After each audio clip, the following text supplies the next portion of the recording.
Once upon a time in a world of magic, light, and darkness.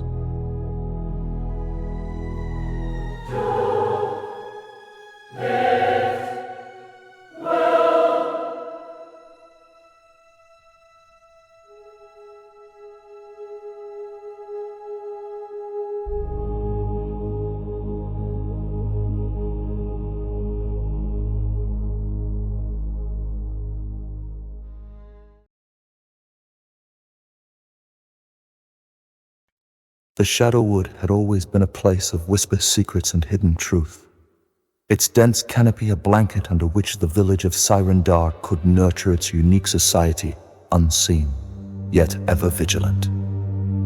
The trees stood like silent sentinels around Cal and Mazel as they ventured deeper into the forest, away from prying eyes. This part of the forest, thick with moss and whispering leaves, was far enough from Sirendar to serve as a refuge for their forbidden conversations. Mazel, her usually vibrant face clouded with distress, gripped Cal's arm tightly, her flowing gown snagged on brambles, but her concern lay elsewhere. Cal, we can't keep living like this. There must be somewhere beyond Sirendar. Somewhere we could be free together. Cal, clad in her warrior's attire that blurred the lines of her form, surveyed their secluded surroundings. She replied, her tone heavy with a resigned sorrow. You know the curse that binds us. Men who linger too long in Sirendar vanish. Our roles are laid out by fate. Mine to protect, yours to ensure our future. Muzzle's outburst was a mix of anger and desperation. But it's not the future I want. We should leave, Cal. There has to be a place where we can just be. Without hiding, without these cursed roles.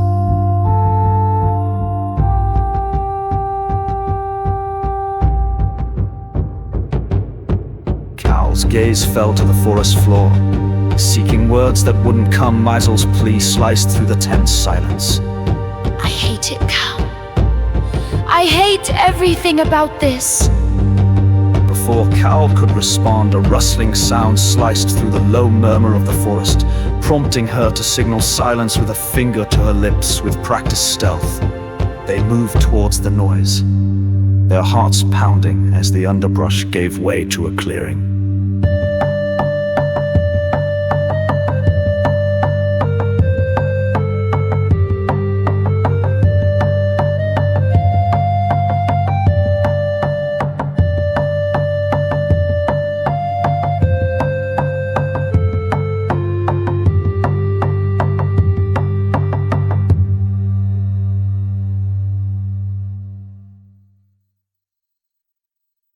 Through a thick cluster of ferns, they spotted the clearing. Two men faced each other. One, a towering mutant with skin the color of the forest at dusk.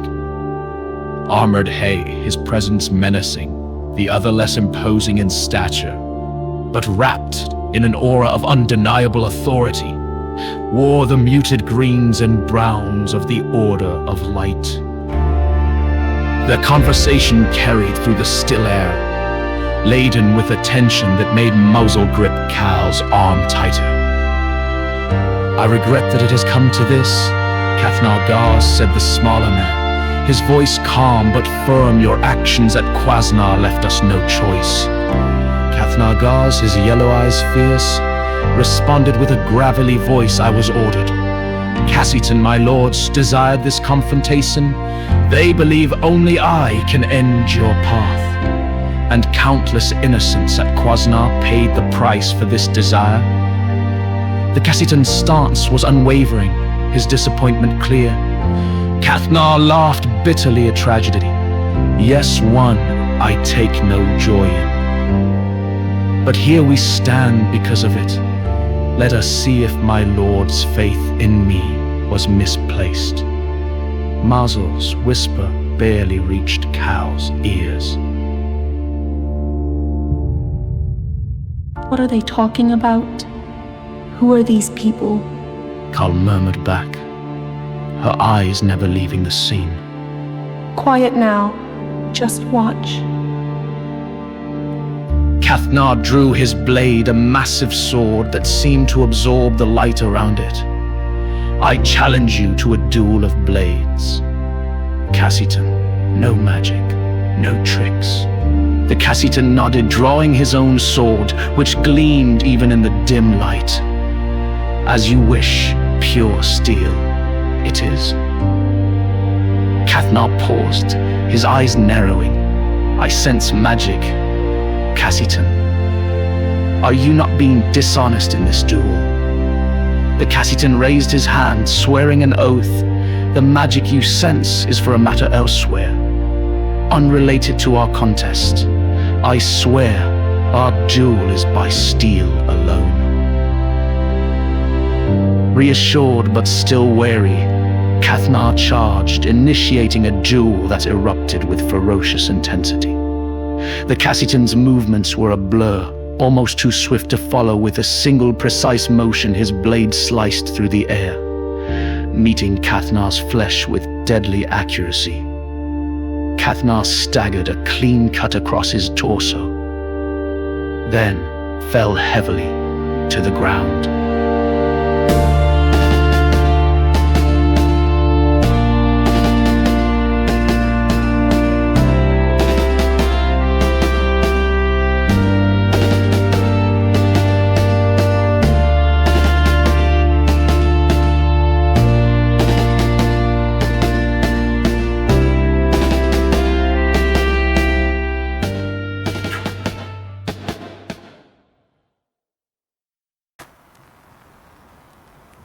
Mazel gasped, turning her face into Cal's shoulder, unable to watch as the Cassitan cleaned his blade and then knelt beside Cathnar.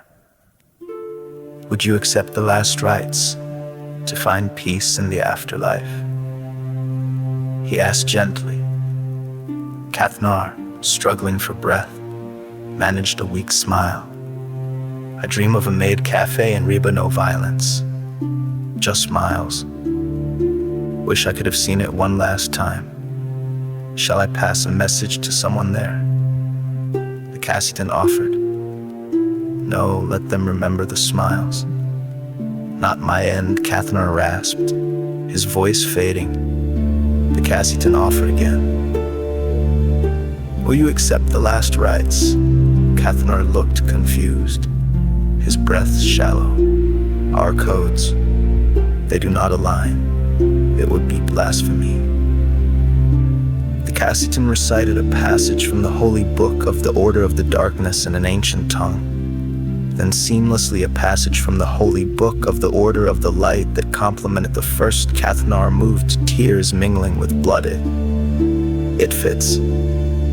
It's not too late, assured the Cassitan, performing the rites as Cathnar's life ebbed away. Cal and Mazel nodded at one another, slowly made their move. As they began to retreat, the Cassitan called out, "You there, in the shadows, come forward. You are safe." Mazel trembled, resistant, but Cal, moved by the Cassitan's display of honor, stepped forward, pulling Mazel with her. The Cassitan studied them, then nodded. I sensed others nearby. I shielded you from his perception to keep you safe. I'm due in Siren Dar to meet a companion and investigate a matter assigned by the Order of the Light.